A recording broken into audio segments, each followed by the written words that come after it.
Welcome to the Republic Football. I'm Carl. With me as always is Dave, and the Premier League's coming towards the end, so we decided it was time to pick the worst 11 of the Premier League for this season, 16-17.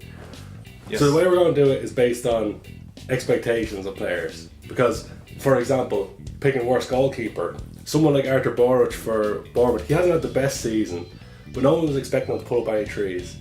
So yeah, look, it's unfair to do it any other. If you did it just by who are the worst players, you just say Sunderland and be done with it. yeah, it'd be too easy. Yeah. So based on expectations of players at the start of the season, who we were expected to have a great season and have just fallen through. So we started off with the goalkeeper. I think we're going to fill out a 4-4-2 formation with this. Right. So with the goalkeepers, I'd suggest that the contenders are Loris Karius, because he was brought in with Liverpool to be somewhat of a saviour, get rid of Mignolet, who's been an error-prone goalkeeper for a few years, and he turned out to be just as bad. And Claudio Bravo, who has been arguably one of the worst goalkeepers based on expectations this season, because he was brought in from Barcelona. He'd been so good in the last World Cup, and he's just, you have to say, been a flop at Man City so far. Yeah, I think the problem there is the thing from Man City. They went from a fairly solid goalkeeper in Joe Hart to a fairly unreliable goalkeeper. Now, in fairness, recently Pep said that Claudio Bravo is in top 3 goalkeepers in the world, along with Manuel Neuer and Marc-Andre ter Stegen. Yeah, just not at football or being a goalkeeper. He's in the top 3 at playing FIFA or something. Must be like that, yeah. Because I mean, obviously there was high hopes that Karius would solve Liverpool's goalkeeping problem. Yeah. And he looked promising enough, but you got to remember he's so young. He's young. You know, he's only 23 or something. But it was around December he got dropped, and he hasn't really got back in the team. Hasn't got back in the team. When he played in the cup games for Liverpool, and he actually did quite well, despite Liverpool not really performing in the cups. Yeah. Well, he got to the semi-final of the EFL Cup, but he did quite well against Southampton in the second leg in particular. Made a couple of great saves. Yeah. And but I think Bravo every time you see him, he just looks like he's going to do something stupid. Well, I think the fact Bravo's stayed in the team more, so he's had more chances to make the mistakes. As you say, Karius is still young, so he might still turn it around for Liverpool. So maybe we go Bravo for goalkeeper. Yeah. So worst 11 goalkeeper, Claudio Bravo at Man City. Let us know in the comments if you agree with that, and if there's a worse goalkeeper out there. There is some honourable mentions with the likes of Steve Mandanda coming in and also being really bad. Disappearing. Yeah. I mean, if you lose your place to Wayne Hennessy, there's something wrong with it. Now the defence is going to be tough. I think we'll start out with the right back, and I'm racking my brains for contenders for this one, because right back's a position that doesn't really stand out too much, especially when they're playing bad. So the contenders for right back for me, again, is a Man City player in Zabaleta, because Zabaleta down here has been so solid for City, but this year City's fullbacks have been where they've been let down. So many teams have beaten them by going down those wings. And while he's constantly being reliable, I think he just hasn't had a great season for them this year. And the other contender I'd put forward is Danny Simpson. He was part of the Champions last year. He was fantastic for them last year, but their defence this season has let them down massively. Well, for me on that front, I would say Danny Simpson all day long, because he looks like he has the swagger of somebody who is saying, I'm so good, I won the Premier League, and blah blah blah. He had a spat with Jamie Carragher on Twitter about, I won the league, you didn't, all this sort of stuff. When Carragher was criticising Leicester's performances, which was justified, they were playing terribly. I think it really hurts Danny Simpson when people call him a Man United reject, because he was part of their youth system and they got rid of him, and he's trying to prove that he was good enough to stay.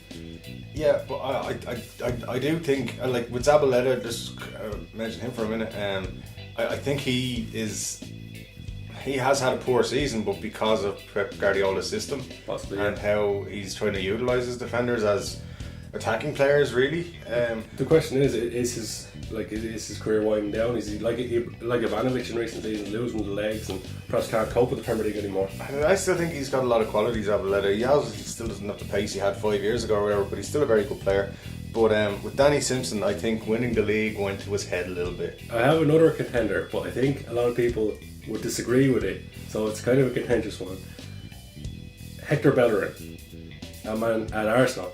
I almost said Man City. He's probably going to be at Man City at some point. Well, but Hector Bellerin, he's a big prospect in the league, but all of Arsenal's defence have been bad this season. No, I think what's going to happen there, like he's been good. He was good for a certain part of the season, and he's been bad for the most recent part of the season. The last 6 or 7 weeks, he's been poor, but so have Arsenal. Yeah. So I wouldn't give it to him really, and there is still talk Barcelona are going to try and buy him back. But I think really Danny Simpson's the man in there. There we go, Danny Simpson in at right back. So now we've got centre backs, and I'm going to say right off the bat, right centre back easily goes to the one and only John Stones, because John Stones was bought for 50 million, and he's been arguably one of the worst defenders in the league this season. If they paid 5 million for him, I'd still say they overpaid, because his performances have been so poor. Yeah. How many times has he given the ball away and it been a goal, or him not be in the right position to defend a goal, or whatever? He's been poor, and for 50 million quid, you want a world-class defender for that, and they didn't get that. They haven't, no. And I think Everton, when he was being sold, I think Everton were like, we don't want to sell him, and then City just kept throwing money. A bit like when Liverpool bought Andy Carroll a few years ago. It was Newcastle were like, we don't want to sell him, and then Liverpool just kept throwing money, and then Newcastle were like, we can't turn down 35 million, like, it's ridiculous. But 2 seasons ago, John Stones did well for Everton. He had a good season. He was a young player coming through. Then last season he was awful for Everton, and somehow City still paid 50 million. Everton wouldn't believe their luck. Well, I think with John Stones, I think he's sloppy. He doesn't concentrate on the game all the way, and a little bit he thinks, I'm John Stones, I'm worth 50 million. Yeah. And he makes mistakes because of it. And he's not worth 50p. He's not worth 50 million. He's not worth 20 million, in my opinion. The only way he could be worth anywhere like 20 million is because he's young and he's English, which means teams in Champions League need to have homegrown players and stuff like that. So, but in my opinion, not a hope is he worth 20 million. Definitely the worst right centre back in the league. Not even any other contenders for that role. John Stones right in the team. Yeah. Now the other left sided centre back to play alongside John Stones. This is a tough one, because there has been a lot of contenders for it. Yeah. There's been Bernardo at Middlesbrough. I haven't been particularly impressed with in a few games I have seen him play. But I think it has to come down to 2. And it's along the same lines as Danny Simpson, because of the expectation, because they won the league. It has to be between Captain Morgan and Robert Huth. And straight out the bat, my opinion would be it'd have to be Wes Morgan, because he was the captain. He was so good last year, both scoring goals and at the back he was solid. Yeah. Huth was as well, but Morgan was the driving force in that defence. But I would throw in another contender and see what you think of this. Vincent Kompany. Well, because he just can't seem to get fit again. Yeah, but I don't think you can say. I think it'd be harsh to put him in based on the fact he hasn't played. No, it's not that. It's that the expectations placed on him at the start of the season. Yeah. That he's going to bring Man City back to the top of the table. And you can see all season they miss him. And you could also say with him in as the other centre back, John Stones would perhaps be learning more than he's learning from Otamendi, or perhaps. Yeah, I think it's a little bit harsh, but I get your point. Like, there's a big expectation on Kompany because he's been so good for so long in the Premier League. Yeah.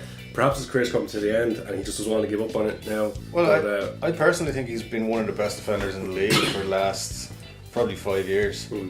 But there is also another contender. We're really getting a lot of contenders now. But similar lines to John Stones, based on how much the club paid for him and the expectations on him, Mustafi at Arsenal. They paid almost, I think, over 30 million for him. I could be wrong there. It could be a little bit less than that. But there was big transfer fee paid for him. A lot was expected. And he hasn't really improved Arsenal's defence. If I think they've got worse, because at the moment they're sitting 6th, Man United's position. Yeah. So, it's a tough one. Maybe Morgan, Huth, Kompany, or Mustafi could all be in there alongside Stones. We need to make a decision on the centre back. You stick Captain Morgan in there because he's got the funniest name. Okay, we're going to go with Morgan. Let us know in the comments if you agree with those two centre backs, John Stones and Wes Morgan, for the worst Premier League 11 2016-17. So then we move on to the left back. Now I think the left back is slightly easier to pick from because there's two contenders for me. There's Masuaku at West Ham, who came in and he was just awful at the start of the season. He's got slightly better throughout the season, but he's still been pretty bad and unreliable for West Ham, considering they've had Cresswell in recent years and he's just been fantastic for them. Masuaku's been horrible. And then Luke Shaw is the other one, who again, he's had injury troubles, but he hasn't been good when he has played. Well, I think if you ask Jose Mourinho, he'll give you a clear answer. Luke Shaw, Masuaku was awful. Yeah. Has been awful. He's awful. He's just a terrible footballer. So we got Masuaku. I think Masuaku is just a bad footballer, whereas Luke Shaw is not as bad as Masuaku. Yeah, he certainly wasn't a great sign. Plus, his manager coming out and giving him stick for his attitude and all that. That doesn't help a young player like that. So Masuaku's jumping right in at the left back position. Moving on to the right side of midfield. Tough one here. Yeah. Because again, I think you have to look at Leicester, because the big man last season for him was Riyad Mahrez. Yeah. And he has been beyond awful this season. Yeah, Mahrez I think he's played about 4 games this season. Even in their little mini revival recently for Leicester, he's still not scoring the goals. That's what I've been saying all along. You can't switch it on and off. Yeah. Like the top players, like say for example Ronaldo. Ronaldo's never going to go out and play badly on purpose, because I honestly believe he thinks if he does that, he'll find it very hard to go out and play well again. Yeah. And like Ronaldo, Messi, Suarez, Neymar, Dybala, all the top players in Europe at the moment, they go out and they give 100% on the pitch every time they go out and play. Sometimes they don't play well, but you can see they're still trying.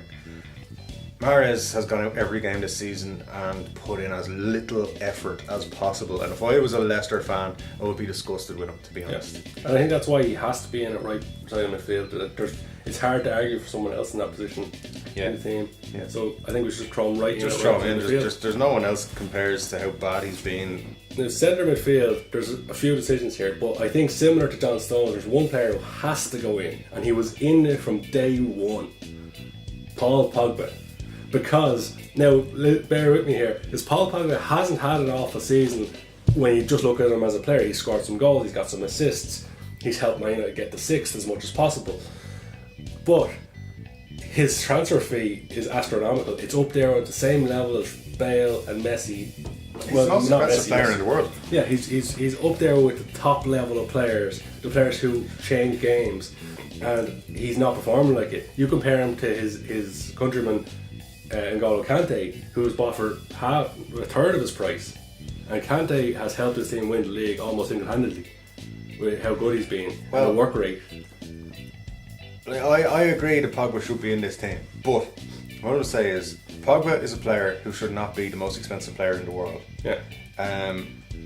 Apparently in the summer it was between Manchester United and Real Madrid to sign him. Now, I have a feeling Real Madrid were like, we'll pay up to 40 million for him, because he was doing quite well at Juventus. He looked solid, everything was great. And when it came to it, Man United went in and were like, we'll give you 90 million quid, and Juventus laughed their heads off, because he's not worth it. He's this season he has played as an average midfield player. Yeah. There's better players in Man United's team already. I think if they bought him for like 15, 20 million, they'd be saying great signing, but you have to bump up the expectations based on the price. You just do. I think if you look at it, like Herrera's done better than him this season. Yeah. Mkhitaryan's been better than him. And like for the money they paid, like they could have bought 3 world-class midfielders. Yeah. Or even split it in 2 and paid ridiculous money for someone like Vidal, who's been phenomenal, or Toni Kroos, or someone like that. I think the fact that he used to be a Manchester United player, and they sold him, or they let him leave for free, and then they for some reason they wanted to buy him back because he was after getting fairly good at Juventus. But Paul Pogba is not one of the best players in the world. Yeah. He is not, in my opinion, even in best midfielder in the world category. I think there's much better players in the league. I think there's much better players in his own team than he is. Yeah. And that's why Paul Pogba has to be in this team. If Paul Pogba was signed for £90 million, you would expect him this season, you would be saying, well, he's going to come in, he's going to have to score 15 goals a season, he's going to have to assist probably 15 as well, and he's going to have to drag United from finishing, where did they finish last season? 6th, 7th, 5th? Did they finish poorly anyway? But he'd need to drag them single-handedly into the title race, and he didn't. Well, I think a lot of Man United fans would say, the ones who are defending him would say, oh, he's an investment for the future, judge him in a couple of years. The thing is, I can't see him being at Man United in a couple of years if they're not in the Champions League. It looks like they're not going to get it through the league, so everything's focused on the Europa League now, but they drew 1-0 with Anderlecht and they're still second leg to go. If they lose to Anderlecht and they're out of the Europa League, they're out of the top 4 race, like he's a player who 2 years ago was in the Champions League final. He left Juventus, who just beaten Barcelona in the Champions League. Yep. You know, he's got to be looking at that going, why did I leave? Because Juventus are on the path to another Champions League final, and he's on the path to 6th place. Yeah, well, look, at the end of the day, he obviously has ambitions, but I don't think he has the loftiest of ambitions. I think it's more about money, because, and I'll tell you why I think that is, because he could have stayed at a Juventus team who were going to challenge for the Serie A title, who were going to be in the Champions League. Instead, he went to a Manchester United team who were unlikely to challenge for the title and who were not in the Champions League.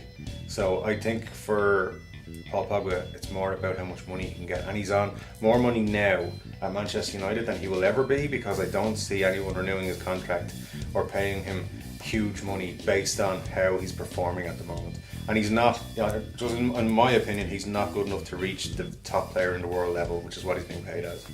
The next centre midfielder, it's going to be a tough one. One possible candidate, Mesut Ozil, because since this whole contract situation, Mesut Ozil has almost looked like he's down tools. He's not working as hard. He's not putting in his usual shift. It's been terrible. Like I think Mesut Ozil is one of the best midfielders in the league, if not in Europe. And when he's on form, he's one of the absolute best. But he just has, since January, he hasn't performed at all. He's been really, really bad, and it looks like he is already planning his move away from the Emirates. Which, fair enough, but put your performances in, you know. However, there is another contender, arguably the worst midfielder in the Premier League, Jack Rodwell. His win ratio in the Premier League is ridiculous. He was such a big prospect at Everton, and then he got that shock move to Man City.